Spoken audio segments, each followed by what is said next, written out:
Ma'asyiral muslimin rahimakumullah, pada malam hari ini kita akan mengkaji tentang tema tazkiyatun nufus. Ya, tazkiyatun nufus berkenaan dengan perkara-perkara yang atau amalan-amalan yang bisa menghidupkan hati. Ma'asyiral muslimin rahimakumullah, dalam sebuah hadis yang diriwayatkan oleh Imam Bukhari dan Muslim, disebutkan oleh Rasulullah SAW dalam sebuah hadis yang panjang. Di bagian akhir Rasulullah menyampaikan, inna fil jasadi mudghah, sesungguhnya di dalam setiap jasad atau tubuh itu ada segumpal daging. Jadi dalam setiap jasad kita itu ada segumpal daging. In solahat solahal jasadu kulluh, jika segumpal daging tadi itu baik, maka baik pula sekujur tubuh. Wa in fasadat fasadal jasadu kulluh, sebaliknya jika segumpal daging tadi itu rusak, maka rusak pula sekujur tubuhnya. Nah, apa segumpal daging itu? Ala wahya al-qalbu, ingatlah bahwa segumpal daging tadi adalah hati. Ma'asyiral muslimin rahimakumullah, dari sabda Rasulullah ini maka bisa kita ambil sebuah kesimpulan bahwa hati itu menjadi penentu baik buruknya perilaku manusia. Maka ada ungkapan bahwa hati itu ibarat raja, sedangkan anggota badan itu adalah prajuritnya atau pasukannya. Nah, biasanya prajurit itu manut rajanya. Kalau rajanya nyuruh ke selatan, prajurit ke selatan. Rajanya nyuruh ke utara, maka pasukan atau prajuritnya akan ke utara. Maka ketika raja ini baik atau hati kita itu baik, maka baik pula sekujur tubuh kita. Maka kita perlu mengetahui amalan-amalan atau perkara-perkara yang membuat hati kita itu bisa hidup. Ya, hati kita bisa hidup. Ya, untuk menghidupkan hati kita, jangan sampai menjadi hati yang mati atau hati yang sakit. Ya. Apa saja amalan-amalan yang bisa menghidupkan hati kita? Nah, di antaranya yang pertama adalah zikrullah, zikir kepada Allah. Ya, zikir kepada Allah Subhanahu wa taala. Jasad kita itu, hati kita itu seperti jasad. Kalau jasad kita itu kan perlu nutrisi, ya, makanan yang bergizi, ya, bervitamin, ya, itu tubuh kita perlu seperti itu, ya. Maka hati kita juga sama, membutuhkan nutrisi, ya, membutuhkan suplemen, ya, makanan yang bisa menjadikan hati kita itu menjadi hati yang hidup, ya, hati yang hidup sebagaimana jasad kita. Nah, yang pertama adalah zikrullah. Ini salah satu amalan yang bisa menghidupkan hati kita. Zikir kepada Allah Subhanahu wa taala, ya, melantunkan lafaz-lafaz, ya, yang di situ ada pujian kepada Allah Subhanahu wa taala. Memuji kepada Allah Subhanahu wa taala. Zikrullah, zikir kepada Allah Subhanahu wa taala. Ya. Dalam Al-Quran banyak sekali Allah menyampaikan, atau dalam hadis banyak sekali Rasulullah menyampaikan perintah kepada kita untuk berzikir, ya, perintah bagi kita untuk berzikir dan balasan yang akan didapatkan oleh orang yang mau berzikir.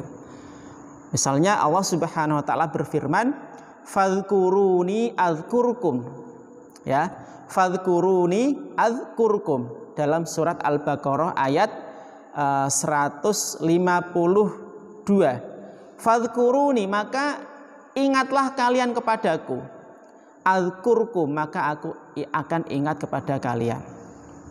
Nah, jadi kalau kita ingat kepada Allah, Allah akan ingat pada kita. Artinya ingat itu apa? Ingat ya bukan sekedar ingat, tapi melakukan perintah-perintah Allah Subhanahu wa taala, maka Allah akan ingat kepada kita. Ya. Allah akan ingat kepada kita. Atau dalam ini rumus ya, atau dalam sebuah sabda yang lain disebutkan ta'arrafillah firraha ya'rifka fisyiddah. Kenalilah Allah ketika engkau dalam kondisi senang, maka Allah akan mengenalimu ya ketika engkau dalam kondisi susah. Ya, ini. Jadi fadhkuruni adzkurkum. Nah, ini penting. Jadi zikir kepada Allah Subhanahu wa taala. Ya, ibaratnya hati kita itu perlu nutrisi. Salah satu nutrisi yang bisa menghidupkan hati kita itu adalah dengan berzikir. Ya, maka dalam kehidupan sehari-hari itu banyak zikir-zikir yang disunahkan untuk kita baca. Kalau kita telusuri ya, mulai habis bangun tidur sampai mau tidur lagi itu ada tuntunan zikirnya semua. Nah, mulai bangun tidur ada tuntunan doanya, baca doanya. Mau masuk kamar mandi ada zikirnya, keluar kamar mandi ada zikirnya, ya. Melangkah ke masjid ada zikirnya, masuk ke dalam masjid ada zikirnya, ada doanya, keluar dari masjid ada. Ini luar biasa. Maka ini secara tidak langsung mengajarkan kepada kita bagaimana agar hati kita itu selalu tertaut kepada Allah Subhanahu wa taala. Ya. Dan bagi orang yang melantunkan zikir, ya, banyak keutamaan yang akan dia dapatkan. Ya, banyak keutamaan yang akan dia dapatkan. Contohnya misalnya ya, zikir pagi dan petang itu ya, yang mudah kita hafal ya. Kalau kita membaca semuanya mungkin kita sulit menghafalkan. Yang mudah kita hafal barangkali yang bisa kita baca dimanapun kita berada adalah ayat kursi.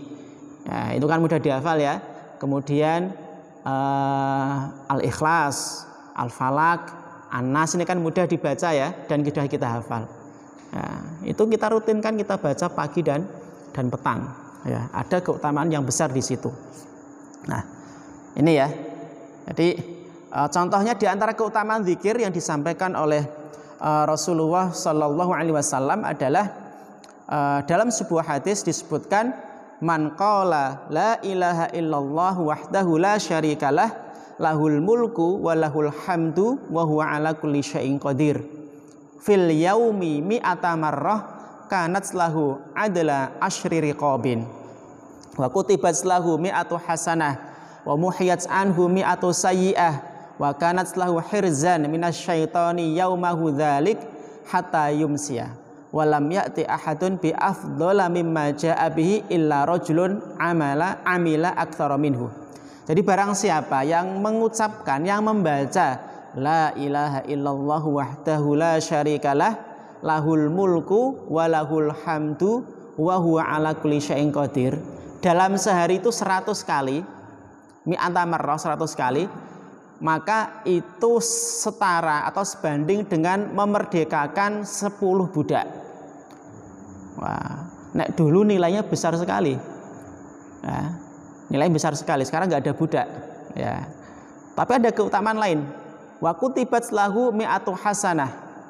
Dituliskan baginya atau dicatat baginya 100 kebaikan. Jadi yang pertama tadi sebanding dengan apa? Membebaskan 10 budak. Yang kedua dicatat baginya 100 kebaikan. Wa muhiyat anhu mi'atu sayyi'ah, dihapuskan darinya 100 keburukan. Wa kanat lahu hirzan minasyaitani, dan itu bisa menjadi tameng, pelindung baginya dari setan, yaumahu dzalika hatta yumsiha, pada hari itu sampai sore hari. Walam ya'ti ahadun bi afdhala mimma ja'a bihi illa rajulun amila aktsara minhu, dan tidak ada seorang pun yang datang dengan yang lebih utama dari itu kecuali orang yang melakukan lebih banyak dari itu. Nah, jadi la ilaha illallah wahdahu la syarikalah, dalam lahul mulku wa lahul hamdu wa huwa ala kulli syai'in qadir, berapa kali tadi? 100 kali ya. Keutamaannya seperti membebaskan 10 budak, dicatat baginya 100 kebaikan, dihapuskan darinya 100 keburukan, dan itu bisa menjadi benteng atau pelindung dirinya dari setan. Nah, ini 100 kali. Paling butuh waktu berapa menit ya itu ya? Nggak sampai seperempat jam, nggak sampai. Nah, ini luar biasa. Nah, keutamaan zikir. Ya, syukur-syukur kita bisa menghayati artinya. Nah, ini salah satu contoh ya. Salah satu contoh keutamaan zikir. Kemudian dalam hadis yang lain disebutkan dari Jabir dari Nabi SAW, man qala subhanallahi wa bihamdihi ghurisat lahu nakhlatun fil jannah. Barang siapa yang mengucapkan subhanallahi wa bihamdihi, maka ditanamkan untuknya sebuah pohon di surga, pohon kurma di surga. Nah, ini malah simpel banget nih, subhanallahi wa bihamdi. Ya. Maka akan ditanamkan untuk kita sebuah pohon kurma di dalam surga. Nah, ini ma'asyiral muslimin rahimakumullah, di antara keutamaan zikir ya. Di antara keutamaan zikir, dan masih banyak lagi keutamaan-keutamaan yang dijanjikan oleh Allah Subhanahu wa taala. Maka sejatinya zikir itu, kalau kita menyibukkan diri dari zikir ya, paling tidak yang pertama kita itu dekat dengan Allah. Yang kedua itu menjadi pelindung bagi diri kita. Yang ketiga bisa menjauhkan kita dari perbuatan maksiat. Ya. Bisa menjauhkan kita dari perbuatan maksiat. Ya, ketika lisan kita itu selalu berzikir kepada Allah Subhanahu wa taala. Ibnu Qayyim al-Jauziyah menyampaikan bahwa zikir pagi dan petang, ini kata beliau ya, zikir pagi dan petang itu seperti baju besi ya, bagi orang yang berperang itu ya. Namanya apa itu? Ya, pokoknya itulah ya, baju besi bagi orang yang perang, yang itu tidak mempan, tidak tembus oleh pedang, oleh tombak nggak tembus. Ya, itu ibarat zikir pagi dan petang. Ya, semakin banyak kita berzikir, ya, maka semakin kuat ya benteng atau baju besi tadi. Ya, artinya adalah bahwa ketika kita membaca zikir pagi dan petang itu menjadi benteng diri kita, pelindung diri kita dari setan. Semakin kita banyak membacanya, berarti semakin kokoh benteng kita tadi, sulit ditembus oleh setan. Nah, ini zikir pagi dan petang. Tadi saya sampaikan yang mudah adalah apa? Ayat kursi, ya, trikul ya, Al-Ikhlas, Al-Falaq dan An-Nas. Ya, itu yang paling mudah. Kalau ditambah yang lain itu lebih utama lagi. Ya. Ma'asyiral muslimin rahimakumullah. Ya, ini zikir ya. Jadi orang yang zikir itu dia akan dekat dengan Allah Subhanahu wa taala. Kemudian dia akan terlindungi dari setan, dan itu akan menjauhkan dirinya dari perbuatan maksiat kepada Allah Subhanahu wa taala. Ini yang pertama yang bisa menghidupkan hati kita, yaitu zikrullah, zikir kepada Allah Subhanahu wa taala. Yang kedua adalah membaca Al-Qur'an. Ya, membaca Al-Qur'an. Membaca Al-Qur'an ya, sekedar membaca ya, membaca saja ya, sekedar membaca itu sudah mendapatkan fadilah tanpa memahami maknanya, itu sudah mendatangkan keutamaan ya. Maka Rasulullah itu memberikan penyemangat, motivasi ya kepada kita untuk memperbanyak membaca Al-Qur'an ya. Belum memahami maknanya. Kalau kita bisa memahami maknanya, bisa merenungi maknanya, tentu akan menambah keutamaan kita. Nah, tapi sekedar membaca saja itu sudah memberikan keutamaan bagi diri kita. Dan sebaik-baik zikir ya itu adalah tilawatul Quran, membaca Al-Quran. Ya, dan Al-Quran itu kata Allah Subhanahu wa taala dalam Al-Quran, dalam surat Yunus ya, ayat 57 Allah berfirman, Ya ayyuhan nasu qad ja'atkum mau'izatun mir rabbikum wasyifa'un lima fis sudur. Wahai sekalian manusia, sungguh telah datang kepada kalian mau'izah, pelajaran ya. Mir rabbikum, dari Rabb kalian, maksudnya Al-Qur'an. Wasyifa'un ya, dan penyembuh lima fis sudur, terhadap penyakit-penyakit yang ada di dalam dada. Menurut para ulama ya menyampaikan bahwa yang dimaksud penyakit di sini itu tidak hanya penyakit-penyakit jiwa, tapi juga penyakit raga. Tidak hanya penyakit ruhani, tapi juga penyakit jasmani. Ya, jadi selain bisa menjadi obat untuk penyakit yang ada dalam hati kita, juga bisa menjadi obat untuk penyakit yang ada dalam jasad kita. Maka ada sebuah kisah ya, yang ini sudah masyhur ya. Para sahabat Rasulullah dulu itu ketika dalam sebuah safar, dalam sebuah perjalanan, di tengah perjalanan itu dimintai tolong oleh kepala suku ya, atau suku ya, yang mana kepala sukunya ini tersengat ular atau binatang berbisa. Ya, diminta untuk mengobati. Ya, kemudian para sahabat itu mendatangi kepala suku tadi, kemudian dibacakan apa? Surat Al-Fatihah. Ya, dibacakan surat Al-Fatihah. Nah, atas izin Allah diberi kesembuhan. Kemudian diberikan imbalan ya, diberikan upah ya. Nah, ini kemudian disampaikan kepada Rasulullah ya. Dan Rasulullah tidak mengingkari, artinya ini dibolehkan. Nah, ini salah satu bukti bahwa Al-Quran itu selain menjadi obat bagi penyakit hati kita, penyakit jiwa kita, juga bisa menjadi obat bagi penyakit raga kita atau jasmani kita ya. Kalau kita hati kita merasa tidak tenang, hati kita merasa sedih, galau karena suatu permasalahan, maka coba kita gunakan baca Al-Quran.